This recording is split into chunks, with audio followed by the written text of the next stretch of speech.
Right, muri yeZimbabwe kusangana kwatikuita zvikare pano paHadzirare 263. Pano pandokuzivisa news updates zvino zviri kuitika munyika yedu yeZimbabwe. Muri yeZimbabwe video iri ndakariita kudhara, ndakatorekodha news update iyi kudhara yemwana akabiwa pamochari.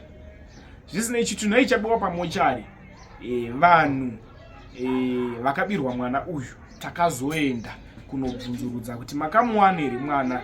Vari kubuditsa muromo wekuti mwana haasati awanikwa. Chitunha nanhasi chakangoshaika. Saka kuti munzwi amai yakubereka mwana vakashaya chitunha musi wavaenda nemwana chinzi chitunha chafa, vakamushaya chona ndo ndakakurukura nawo pathis video. Ndakariposta but vazhinji vanonyoona nyaya iyi ende chetondidzosa update iyi nyaya yekutoti havasati vabatsirikana. Muri yeZimbabwe ndichakusiyai muchiona video. Mbudiro wakaita nyaya zvainzi muZimbabwe hakuna mutemo wekuti wabirwa chitunha munhu anosungwa. Munhu iye anosungwa kunzi chitunha chiri kupi nekuti hakuna makesis ekubiwa zvitunha, but apa ikesi yakaitika. Vangani vakashaya zvitunha mumochari ende zvakaitika kupi? Much love. Kusakana kwatiri kuita zvekare pano paHadzirare 263 pano pachange chikuzivisai manews updates ezvinhu zviri kuitika munyika yedu yeZimbabwe. Uchiri munyowani pathis YouTube channel, kusubscribe mahara utina on the notification bell so that pandinoramba ndichidzoka neamwe manews updates uchange uchingozvionera. Vadikani vane nyaya dzavo dzavanenge vainadzo kwadzaitikira ikoko, nhamba ndo dzakanzi news tip off idzodzo unokwanisa kutaura neveHadzirare 263. Tinosvika ikoko, tinosvika tichitora nyaya yako sezvairi kwayaitikira. Musi uno takarekodha news kuna baba Emmanuel. Tarekodha news yaive news dzekuti vakashaya mwana mumuchari.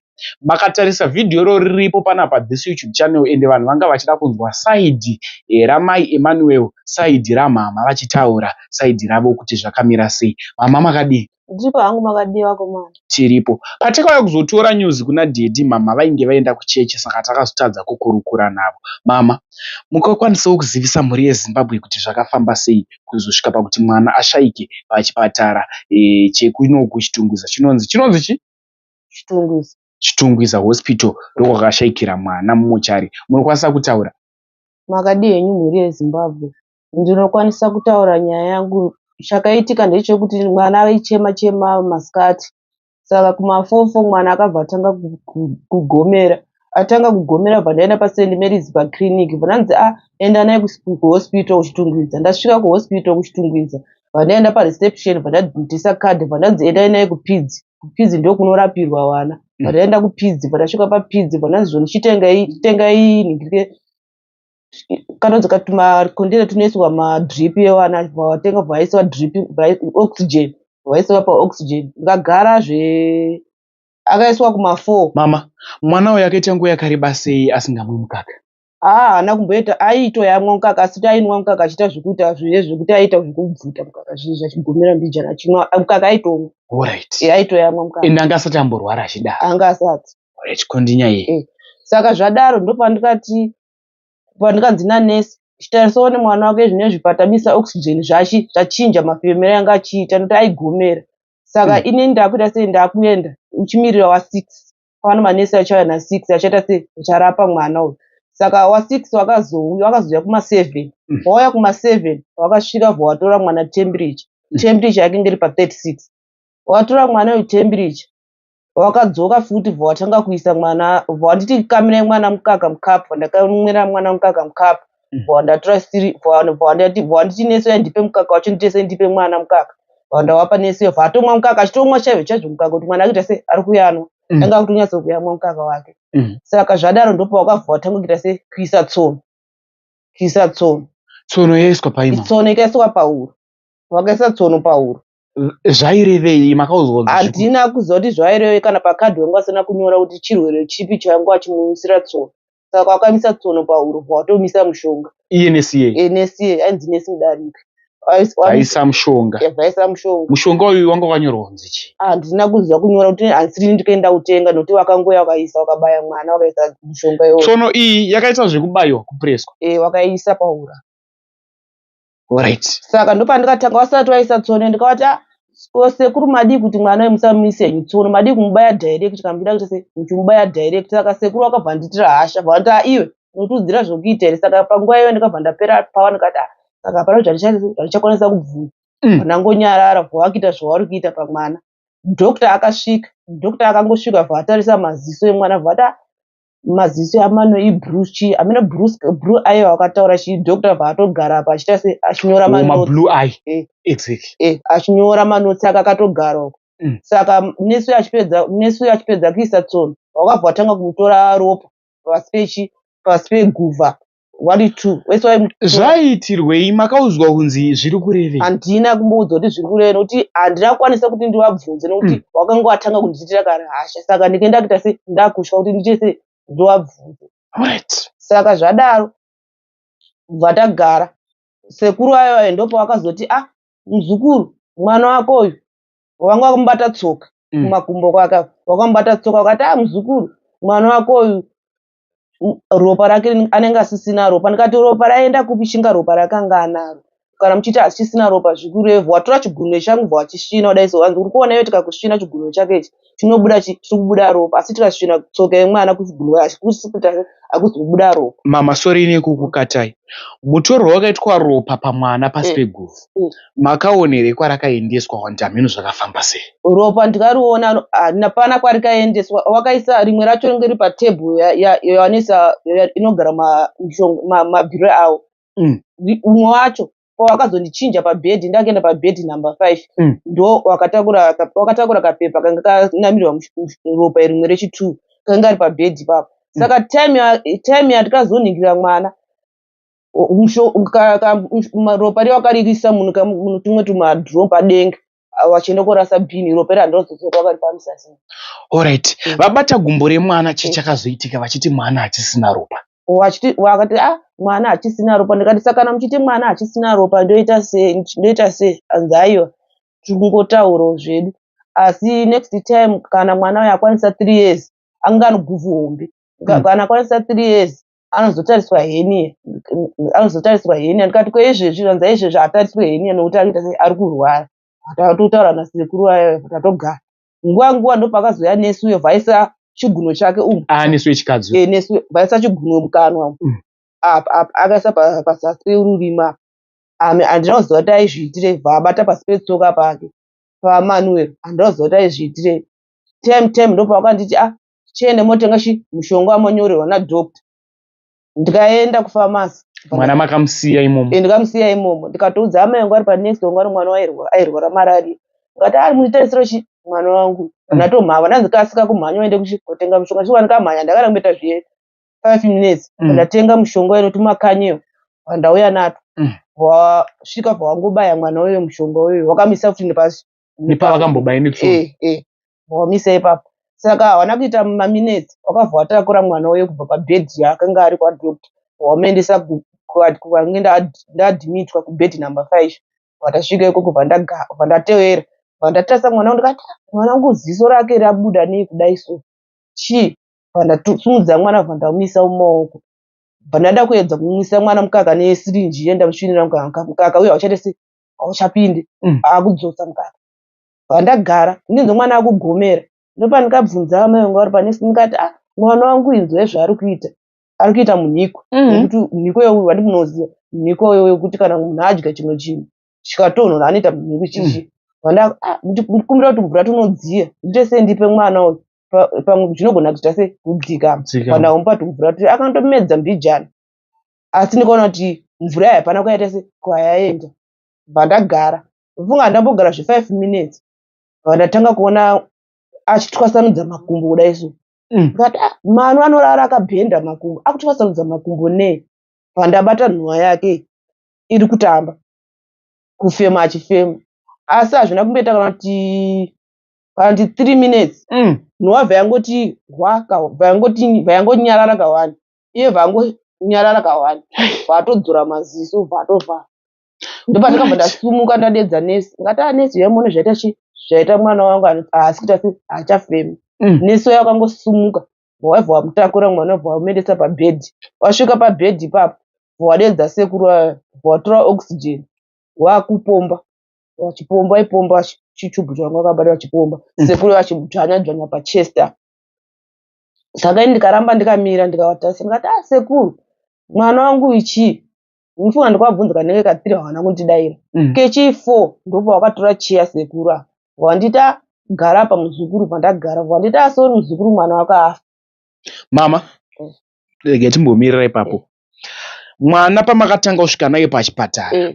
Masikati akarapwa. Zvanzi mwana wako aaright. Paakanzi mwana uyu aaright, anga kukwanisa kuyamwa mukaka zvakanaka. Ndopa akaiswa oxygen. Anga asati aiswa tsono. Aitoyamwa anga asikachagumiri. Pakazoya vanorapa na6. Ndopa akatanga kuiswa tsono. Achibayiwa apa pane jekiseni. Paatanga kugomera. Anga asisagomera. Ndozvakazokonzeresa kuti anzi afa. Kana isusu tichikurukura noti masikati mwana akarapwa zvikanzi aaright. And then pakazoya vamwe wakada kuti vanogona kurapa pazvakonzeresa amwe maproblems kusvika kunzi zvinzi mwana afa. Alright, kule havagara vakuudzai kuti mwana afa, chii chakazoitika? Saka kura wapa time wakandiudza kuti mwana afa, wese wakabva wasuduruka pabhedhi. Mwana wanga anga ari pamberi pebhedhi ndikagara pacheya. Wese wakasuduruka ndikasara ndikagara ipapo pane mwana ndichichema. Ndifunga ndikaita zve5 minutes sekuru waibva wadzoka. Wanditi muzukuru hande murumu yoita se ochemera murumu. Vanasvika murumu yebva wavhara dhoo ndakuchema ndiri murumu imo. Sekuru mwana makamusiya kunze. Mwana anga tori pabhedhi ipapo. Saka zvadaro sekuru waindopa wakazoya nehembe dzemwana dzikaputirirwa patauro. Wandita muzukuru hembe dzemwana idzi dzinongedza mubhegi. Iwe wauya uri wega, dai wanga usina kudai wauya nomumwe munhu tinechikuburitsa izvozvo wachiita se uchienda kumba apa usiku azviite kuti se tikuburitse. Saka endogara pabhedhi pamwe pane mwana. Ndikagara pabhedhi pamwe pane mwana paya. Mwana anga asisipo. Ndikagara pabhedhi pane mwana. Ndopenge pane kabhodhiro kanoropa kaika. Wakabva watora kabhodhiro kako waenda kokaisa wakakarongedza. Saka nguva idzodzo dzengu dzakuma3 dzengu dzakuma2-3 ndopa wakauya sekuru achinditi baba wamanu mambowafonera here? Ndikati handina. Baba vanza onakazi mina tiedze kufona foni yawo. Hanzi foni yawo haisi kuita. Tinogona kuvafonera kuma3. Wati zvoni yawo haisi kuita. Saka iwo aiziva kuti mwana ari kurwara. Mu5 o'clock baba wamanu achibva asvika. Vanza ndati ndo baba wamanu achi sekuru. Hanzi alright ngawapinde muno wakauya wati tuna gogo. Wapinda murumu iyo tikese tikapinda tikaita 3-4 kuti inini nasekuru na baba wamanu na gogo 3-4. Wanzona sorry henyu baba wamanu mwana achita se ashaya. Ndopa wakanzi na baba wamanu ko mwana wacho ari kupi? Ndira kumuona. Noti inini ndikabva kubasa ndikaenda kubasa ndikamusiya ari right. Saka ndira kumuona kuti mwana wacho kana afada kumuona. Wanokwanisa kuudzwa kuti mwana wanokwanisa kuenda kuona mwana wanzi mwana tamendesa kari kumochari. Chitobuda izvo zvimutanga kutofambira mapepa. Munodzoka muno mundokudza izvokuita. Neshukwari wakatiburisa tikaenda. Baba wamwana wakatanga kudzoka akatanga kufambira mapepa. Wafambira mapepa. Atisati aenda process yese kuzoti mwana kuzaenda kumochari kana kuti baba wamwana wasainiswa hapana munhu akasaina. Tese hapana kana munhu akasaina. Emi makapedzera kuona mwana pamakadzide munochemera umu. Muchidzoka mwana ngasisima. Ngasisima ndira kuzozwa kuti zvese wakaita vakazvifambisa sei hapana tichandikaziva. Right. Hapana chandikaziva. Saka wati zvonichifambira mapepa baba wamwana wakafambira mapepa.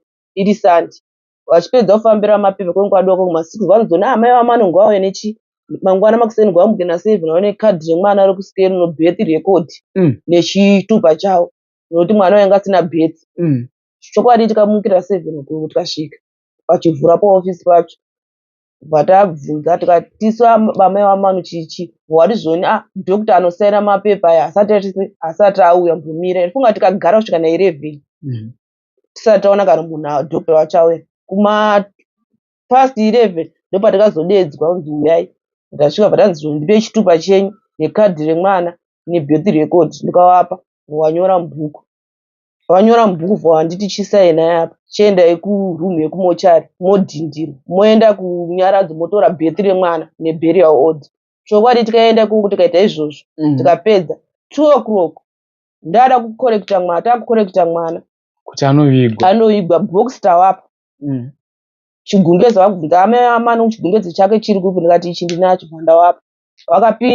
Akapinda anotsvaga chitunha zvacho. Vari zvino mwana nyandisi kumuwana. Kati hamuzi kumuwana sei? Chinga wana wafa wakafa wari 2.